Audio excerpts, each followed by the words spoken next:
Prophet ﷺ was the just when it came to creation. He never wronged anything. He never wronged anything, never caused injustice. And the only time that he would accept any form of aggression as a last resort would be to spread justice. And any fair-minded Orientalist, if you've read any of the critique people who write about the Prophet ﷺ, anybody who's fair and objective will say, Karen Armstrong is an example of a writer from this country who wrote about the Prophet Muhammad ﷺ, a prophet for our time. And she did say that this was someone who could not tolerate injustice and would not do anything, and he hated war and he hated violence. And Allah subhanahu wa ta'ala told him that in the Quran.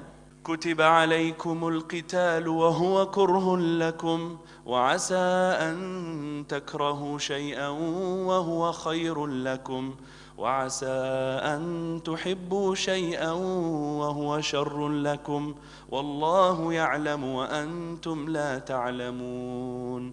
That at times fighting has been prescribed for you, at times, and you detest it. You don't like it, and Allah doesn't either.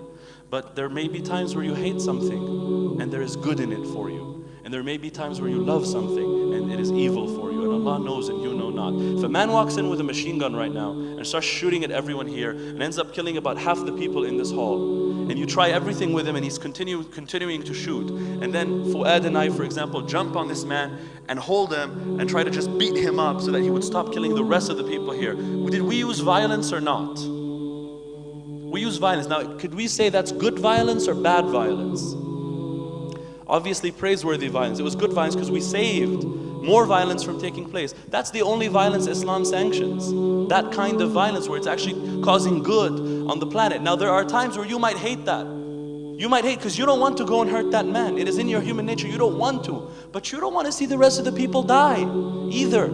And so you might hate something. You'd hate to do it. وَهُوَ خَيْرٌ لَكُمْ. But it is better for you because you wouldn't have been able to live with yourself. No, you could have done something to prevent the loss of innocent lives, and you just sat there with the false righteousness. This false righteousness, claiming that it was more righteous to not do anything. That's not right. You're lying to yourself. You were too weak to confront reality. That would have been Allah's hands removing that man at that moment, saving the rest of His creation. That is the only understanding of jihad that traditional scholars have ever spoken about. It is a lesser evil to get rid of that greater evil if that's the only way. If that's the only way. It's to get rid of oppression and tyranny on this globe so that true peace can prevail. Not a handicapped peace where some people are enjoying and others are oppressed, but peace and equilibrium back on this planet. When you're out in battle, you have to respect the conditions of fighting. Abadan. One companion, he was out fighting the man, he was about to kill another man. And then the man struck him with his sword that hurt him. And I think that was Imam Ali radiallahu anhu. So the companion lifted his sword up, and this time he wanted to kill him with more aggression.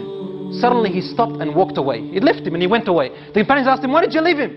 He said, because before I was fighting in the cause of Allah, when Allah only commands us in justice. But when he hit me and hurt me, I wanted to kill him out of revenge.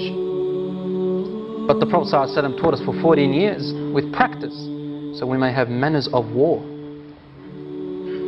Which religion, which society has that as well? So he used to say to them, behold, we have been sent a people to take the people from the worship of created things to the worship of the creator of all things, and to save the people from injustice into the openness and mercy of Islam, and to bring justice to the earth.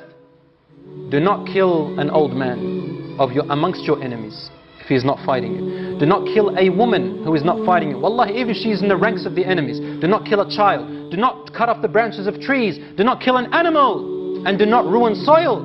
And do not be excessive in killing. Do not mutilate the bodies. And look after the affairs and the conditions of war. And if you hold captives out of this war, then feed them from what you feed from your family. And treat them well as you would treat a guest. For they are your captives and you have power over them. And Allah does not like people who have oppression over the weak ones when they have power over them. And what's interesting to me about war and religion, because it's a paradox, religion, of all the religions, Islam is most associated with militancy. It's seen as a militant religion. And there's certainly a militant aspect about Islam. Muslims are people. Solzhenitsyn said when he was in the Gulag in Siberia, and he wrote this. It's a very beautiful passage in one of his books. He said, of all the people in the Gulag, the one people that refused to be subjugated by the Russian guards were the Chechens. They would not submit to the humiliation. They always stood up and they would fight. And he said, and the unusual thing about this is that they actually gained the respect of the Russian guards. And the Russian guards had a type of fear of them. Chechens, the name for their capital, Grozny, is fierce. Tolstoy wrote a book about a Chechnyan mujahid called Haji Murad, about the nobility of the Chechnyan warrior. Chechens are a very free and independent people. And one of the things that Islam teaches is never to be a slave of anybody but God. Never bow down to anybody.